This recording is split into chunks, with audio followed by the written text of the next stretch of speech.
Hey guys, how y'all doing today? My name is Franchise Fanatic, and welcome back to the channel. And today, if you guys, there's another reaction video. Now, I know I haven't done one in a while. In fact, I got to react to the Loki Season 2 trailer. Spider-Man Lotus is out. I don't know how I'm going to deal with that. I do want to watch that. But today, we're tackling the new Star Wars show, Ahsoka. I almost said Star Wars Ashoka, but it's Ahsoka, the show. And, yeah, so Ahsoka Tano is one of my favorite Star Wars characters. Of course, you guys know me. I love the sequels the most.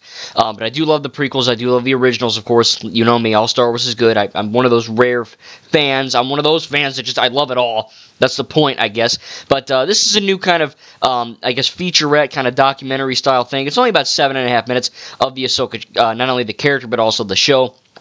And I'm rewatching the Clone Wars show with Alan right now, and he's like, "Oh, this is great. We're on season 6 out of 7, the Lost Missions they're called." And Ahsoka Tano has always been a part of my life. I mean, when I was first getting into Star Wars, when I was, I guess, technically allowed to watch it, I was watching, the Clone Wars movie back in 2008. And that was the first time in canon. I guess back then it was Legends, but whatever. We saw Ahsoka Tano, right, as a little, like, I don't know, 14, 15, something like that. And now in this show, the first, live-action Ahsoka show, we're getting that detailed in there. So I can't wait to watch this show and this little special feature type thing. I'm going to have a link for it down in the description down below if you want to watch it without my face over it or me talking over it. Anyway, let's go do this, and yeah, man, I love all Star Wars, and I cannot wait for more sequel content with the Rey movie, and the Ahsoka show as well, and a bunch of other awesome stuff as well. Like I said, I love the comics, and the novels, and the games, and the movies, and the shows. I love it all, and I genuinely cannot wait for this show. So without further ado, let's watch it. Looks like we have Yoda and Luke on Dagobah from Episode 5. Let's see what we got going here. There are No more. no more, Yours. no less. Good. Master. Star Wars always has these great master-apprentice relationships. I got it. Remember, a Jedi can feel the Force flowing through him. You see that handing down of This stuff for the Book of Boba Fett. The Force flowing through him. Hang on. you see that handing down Right, this show is great. I love Book of Boba Fett, but the CGI Luke, the deepfake, whatever they did, I swear to God, it's the best. I mean, it's maybe even a little better than Indiana Jones from Dial of Destiny. Excuse me, this is some good stuff. Very, very good stuff. of mastery, the teaching, the developing, the growing.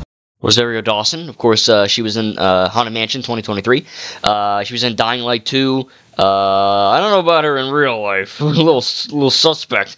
But, she's a good Ahsoka from what we've seen so far. It still pisses me off we don't have Ashley Eckstein, the voice of Ahsoka in the animated content. Just kind of weird. I don't know why they just didn't get her and put her in the makeup, but I don't know.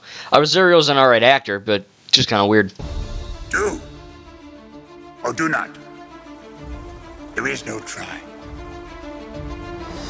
It's very much the idea of apprenticeship. Awesome. I mean, these fans, they don't understand it. I love that scene, man. The Rise of Skywalker is the second best Star Wars movie, at least in my opinion. And this is just one of the best scenes in the whole Skywalker saga right here. This is awesome, this scene. The need for those two groups to come together in order to pass down the knowledge and to help save the world, in the case of Star Wars. When I left you, I was but a learner. Now I am the master. Only a master of evil, doth. I don't like that line, but Those life lessons are what make it's actually a really bad characters some of fight. the Best movie of all time right here. Remember when everyone was like, "Oh my God, Yoda"? Remember that? Like, it's like there's Luke and Rey with the lightsaber, and then that little stone thing. Everyone, I swear to God, everyone in the freaking internet was like, "Oh my God, he's in the stones," and it's like, no. I mean, he's in the movie, but he won down the stones. most iconic characters worldwide. The war is just beginning. And I will not be the last Jedi. One of the best scenes in cinema. All of that wisdom gets passed Awesome. down, over those generations. We have Qui-Gon Jinn, who's the master of Obi-Wan, who's the master of Anakin Skywalker. And by being trained by Anakin, Ahsoka was part of that legacy as well. Yeah.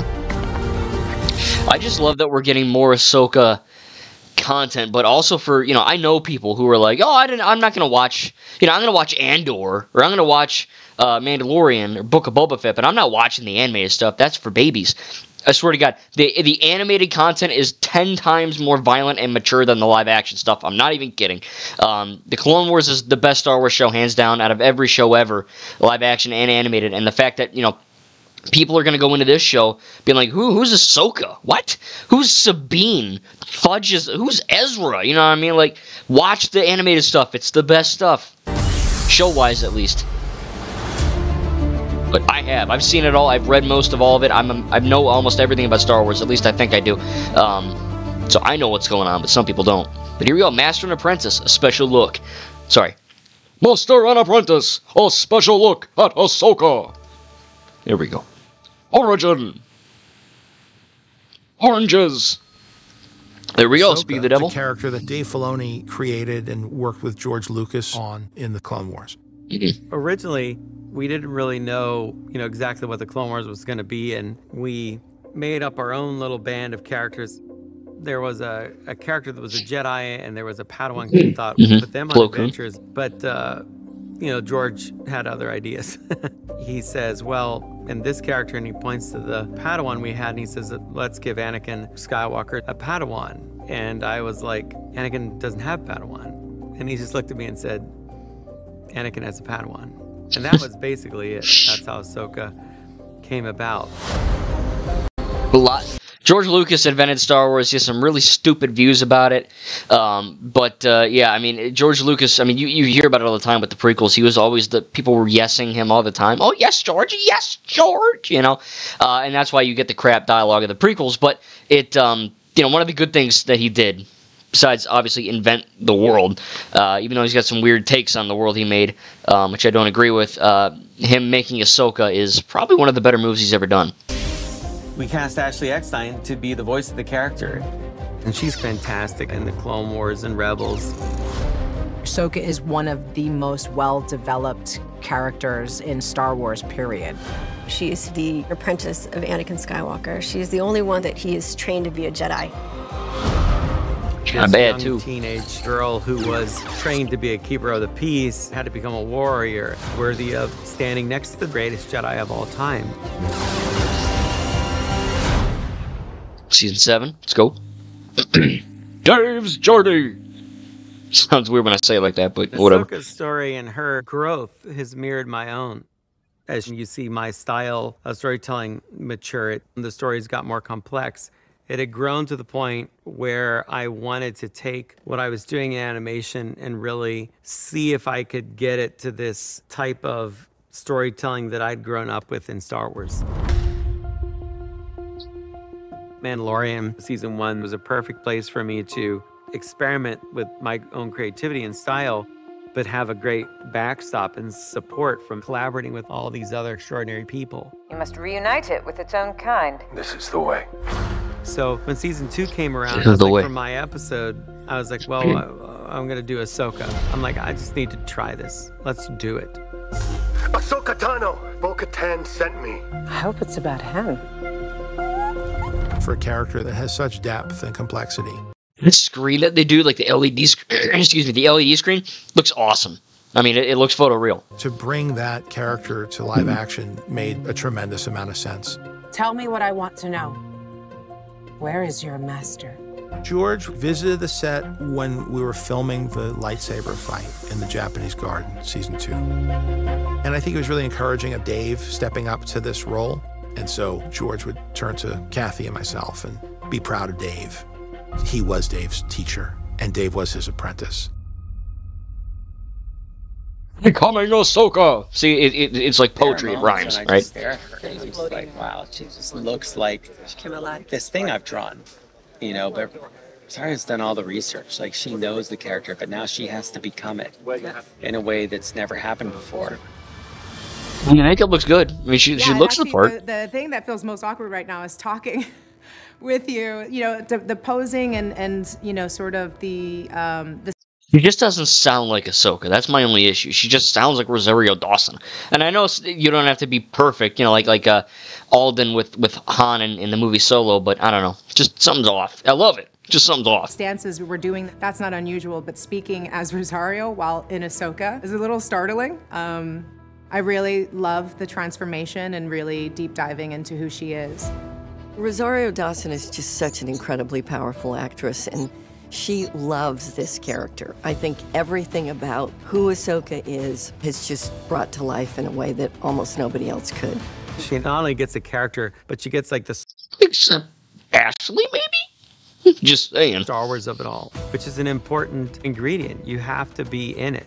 This is a hard thing. You're going to have to be painted orange every day. You're going to have to put a prosthetic on your Yeah, that's true. There's a lot of stuff that goes into this. You know, it's not just acting, it's the whole prosthetic stuff, too. head every day. You're going to be training like a Jedi to learn how to lightsaber fight almost every day.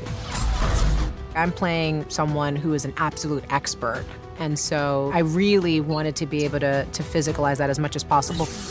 Yeah, Jedi's primary weapon is a lightsaber. There need to be a lot of lightsaber fights, and they have to be good because our fans know the difference. When I started getting my stances and some of the postures and, you know, started really getting my left hand up to par with my right, that I started to really feel like I was sinking into who Ahsoka was, because her physicality is such a huge part of who she is. No matter how tired I was like, sign me up for some more. Sign me up for some more.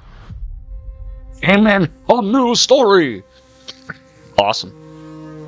When you step into Star Wars and work with George, you are part of a legacy. Was that part of a history, and we had to uphold that history and yet do this completely new and different thing.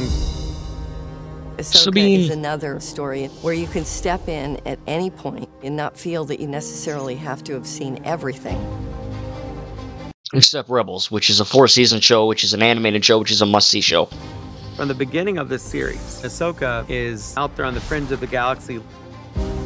When she hears whispers of this warlord's return, Thrawn looks so freaking good. See, the guy that plays Thrawn in this show voices Thrawn in Rebels. So that's kind of cool. She decides to enlist her friends' help. This is about preventing another war. You know who could help? Sabine Wren. I'm not sure she'll want to help. I'm telling the story about this mentor-student relationship that passes from Anakin to Ahsoka to Sabine. There is nothing easy about being a Jedi. It's quite extraordinary. Bring this to life.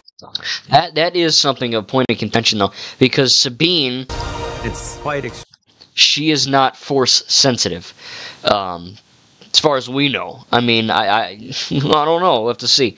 I don't think. So we'll have to see what happens. Bring this to life. Rest in peace, Rey. Not Rey Skywalker, Rey Park. We have to do what's right. Ahsoka 2-episode premiere, August 23rd. Awesome. Yeah, it was great stuff. So, I like how in the beginning they kind of show a little bit of original prequel, sequel stuff, which is really cool. Because obviously, like, you know, everything in Star Wars has to connect. That's really cool.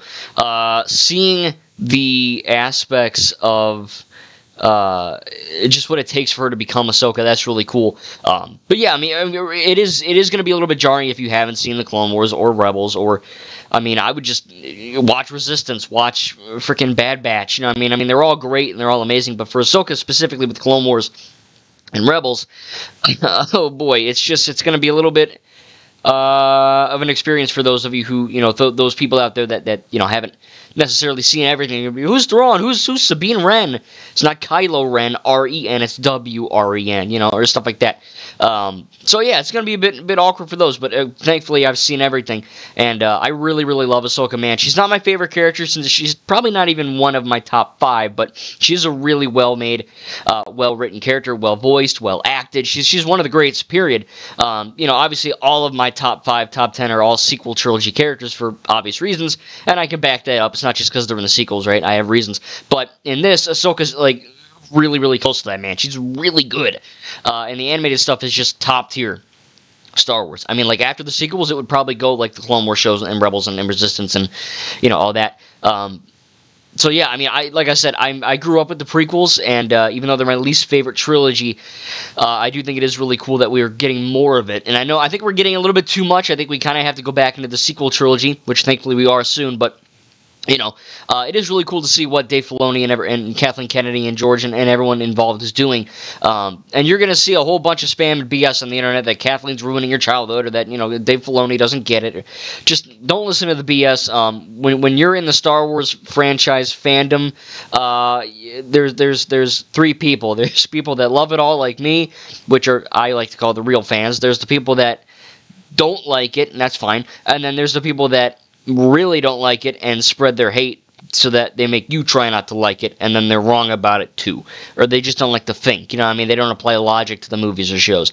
And you're going to get that with the show, I guarantee it. There's going to be some incel or turd on Twitter, sorry, X, going, oh, actually, it's like, shut up, you know what I mean? Just stop. But I am personally excited. We're getting 2 episodes on August, I believe, 23rd. And I think what we've gotten so far with Rosario's character is really good. Again, she doesn't really sound like Ahsoka. She just sounds like Rosario Dawson, which maybe they could have worked on the voice. I don't know. But, you know, it is still cool that they're kind of bringing that element of the character back for new fans. And, you know, when I mean new fans, I mean people that either haven't seen the animated stuff or have just gotten into the franchise because of the sequels or because of, say, the Clone Wars Season 7 or whatever. Or, you know, even Mandalorian. So to see that she is becoming this new force, no pun intended, is really, really freaking awesome. You know what I mean? Like, I love this character, and it's really cool to see her getting her own show. And I will be reviewing every episode of the show. I haven't been doing that with the Marvel shows. I am currently doing my Marvel review series. It's been a while. Don't worry, I'm watching Captain America Civil War soon. But this looks good, man. I am excited for this Ahsoka show. I've read the Ahsoka books. I saw the animated stuff. I basically know Ahsoka like the inside of my freaking hand, or the back side of my hand, not the inside. But seeing Sabine, seeing Hera, Ezra, Thrawn, I mean, it really is Rebels Season 5. You know what I mean? The Season 5 we never got, except now it's in live action. And, you know, I think Dave's doing a great job. JJ did a great job. Rian Johnson did a beautiful job. Kathleen Kennedy's doing a great job. I know the internet will say that she's a female Hitler, but she's not. She's doing a great job. So far, Star Wars has never really gone woke. Maybe 1 or 2 times, just blink and you'll miss a moment, which is really dumb. Hopefully the show will not become that. But I'm really much looking forward to it, man. I really am. Like, as a massive Star Wars fan that genuinely loves all of it for the most part, I really think it's going to be a banger of a show. And I'm excited. I think everything looks great. The CGI looks good. The acting looks fine. The trailers are really cool. And this little special documentary here looks really awesome as well.